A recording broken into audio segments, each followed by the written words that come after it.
دی جاتی ہے۔ ناکام حیثیت سے ہوگا، یہ ذہن میں رکھنا یہ بات، یہ کام حیثیت سے بھی نہیں ہوگا اور کرامتوں سے بھی نہیں ہوگا۔ کرامت اولیاء حق ہیں، اس میں کوئی شک نہیں، لیکن اللہ تعالیٰ کو اس راستے کا مجاہدہ پسند ہے، ورنہ انبیاء علیہ السلام کے پاس تو کرامات سے اونچی چیز معجزات ہیں، کرامات سے اونچی چیز معجزات ہیں، پھر بھی فرما رہے ہیں آپ صلی اللہ علیہ وسلم اوذیت فی اللہ ما لم یوزع احد، کہ جو اذیتیں مجھے دی گئی ہیں دعوت اللہ میں وہ کسی اور کو نہیں دی گئی ہیں۔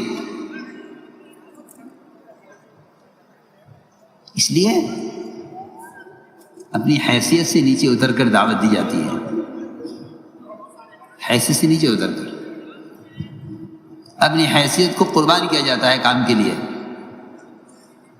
یہی ہوا کہ حضرت طفیل رضی اللہ تعالیٰ عنہ یہ کہہ کر گئے کہ میری قوم میں چلتی ہے، میں حیثیت سے دعوت اپنی حیثیت سے ان کو اسلام میں داخل کر لوں گا۔ چلتے چلتے کہنے لگے کہ مجھے کوئی ایسی کرامت اور مجھے کوئی ایسی نشانی مل جائے کہ جس سے ان کو دعوت دینے میں مجھے میری مدد ہو۔ چنانچہ روایت میں ہے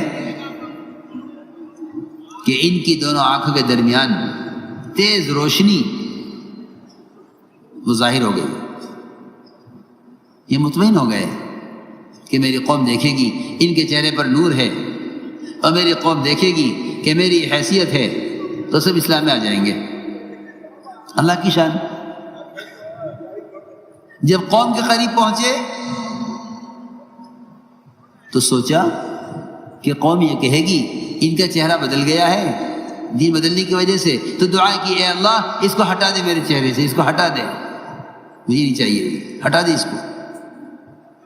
سوچنے کی بات ہے، دیو کرامت آپ سے دعا کرا کے لی ہے، اس کرامت کو ہٹا رہے ہیں چہرے سے۔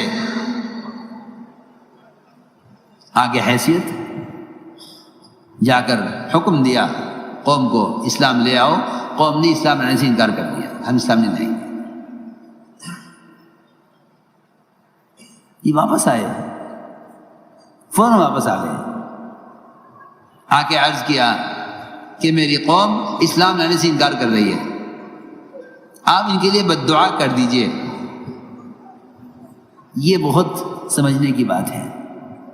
حضور اکرم صلی اللہ علیہ وسلم نے خود اپنی ذات سے بھی اور اپنی امت کو بھی نہ ماننے والوں کے لیے بد دعا کرنے کی اجازت نہیں دی ہے، نہ ماننے والوں کے لیے بد دعا نہیں۔ سنو بہت توجہ سے بات، نہ ماننے والوں کے لیے بد دعا نہیں، بلکہ فرمایا طفیل تمہاری قوم میں تمہارے جیسے ہیرے اور بھی ہیں۔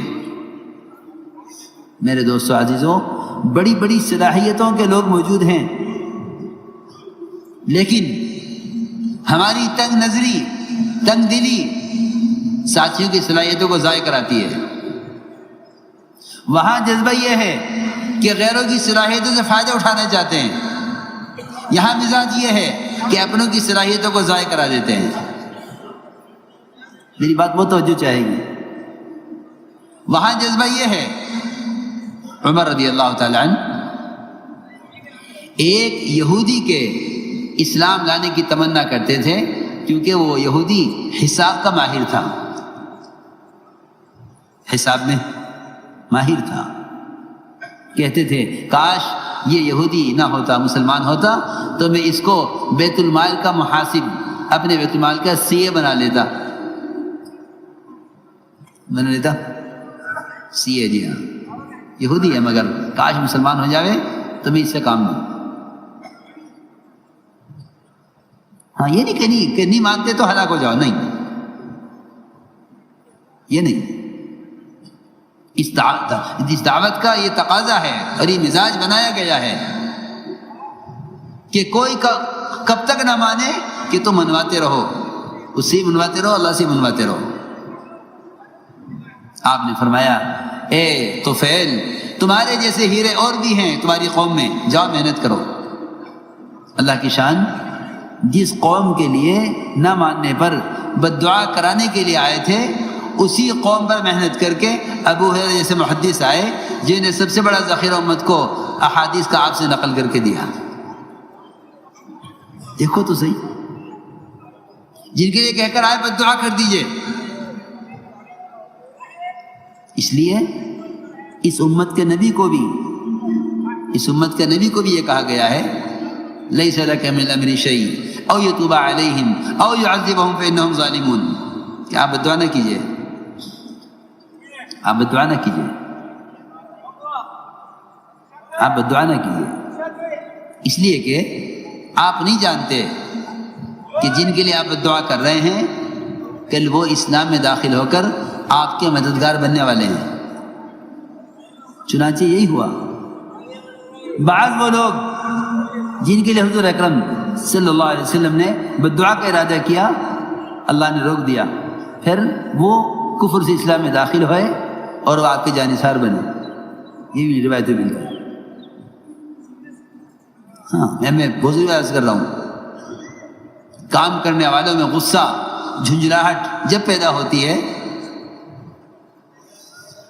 جب وہ محض دوسروں کی اصلاح کا ارادہ کر لیتے ہیں۔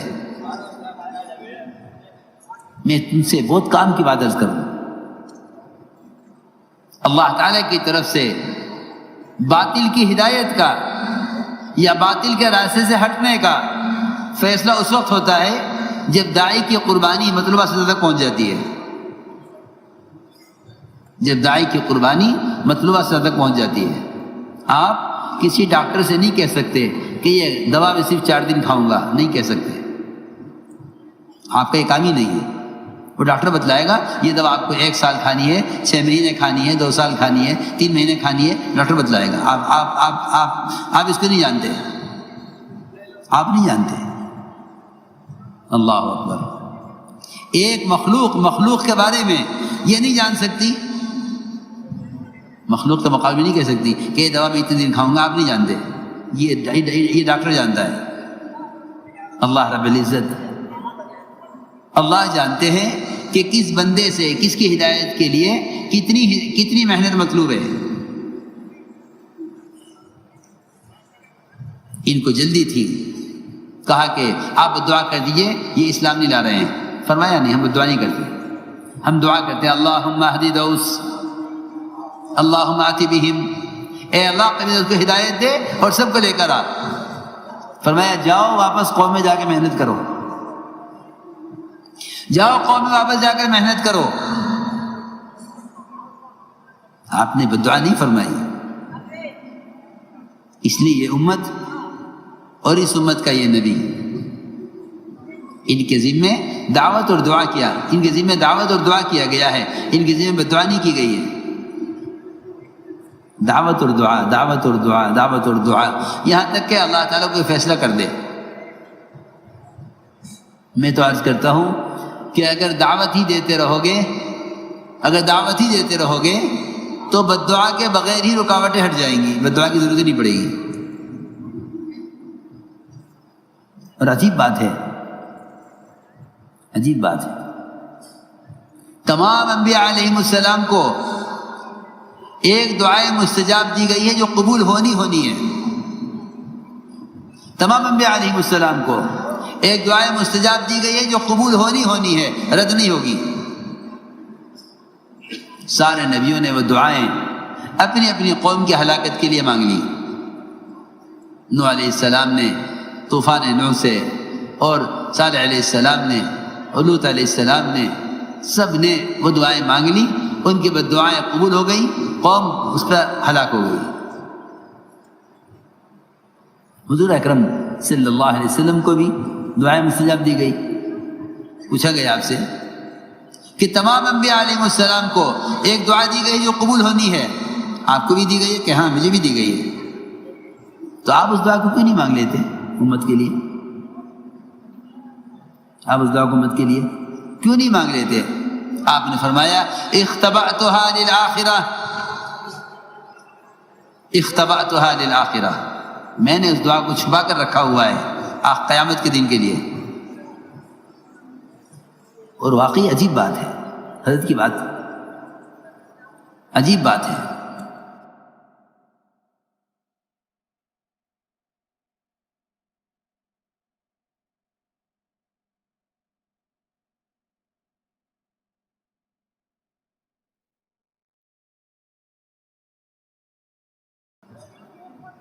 کہ پچھلے انبیاء علیہ السلام کو جانا تھا، ان کی قوموں کو بھی جانا تھا،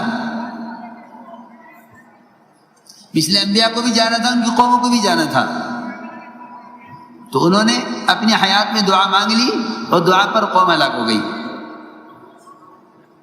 آپ صلی اللہ علیہ وسلم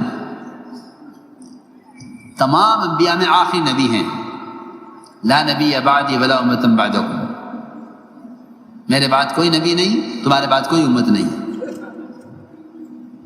میرے بعد کوئی نبی نہیں، یہ ہمارا عقیدہ ہے کہ آپ کے بعد کوئی نبی نہیں ہے، اور اس امت کے بعد کوئی امت نہیں ہے۔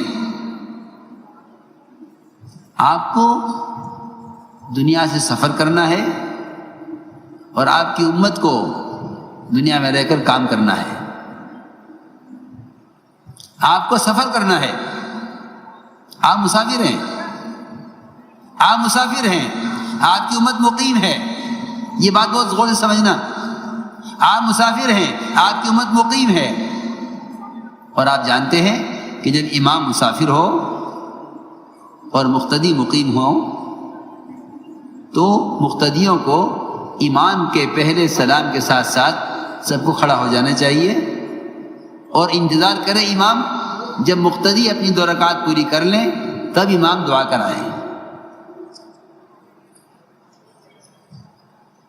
یہ سمجھنے کی بات ہے، یہ سمجھنے کی بات ہے۔ کیوں آپ نے اپنی دعا کو اٹھا کر رکھا آخرت کے لیے؟ صرف اس لیے کہ میری امت کے ذمے، میرے دنیا سے جانے پر میری امت کی ذمہ یہ کام کیا گیا ہے، یہ میری امت اس کام کو کرتے کرتے قیامت کو فارغ ہوگی۔ امت کام کرتے کرتے قیامت کو فارغ ہوگی، جب یہ امت میرے کام سے فارغ ہو جائے گی تب امام الانبیاء امت کی بخشش کے لیے دعا کرائیں گے۔ عائشہ رضی اللہ تعالی عنہ، آپ کی ایک دن دعا کان میں پڑ گئی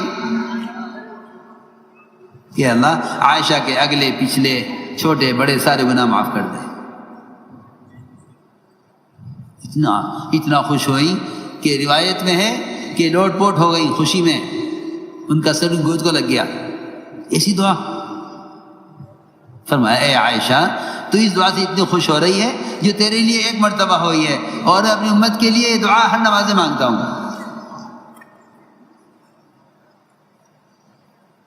میں امت کے لیے دعا ہر نماز میں مانگتا ہوں۔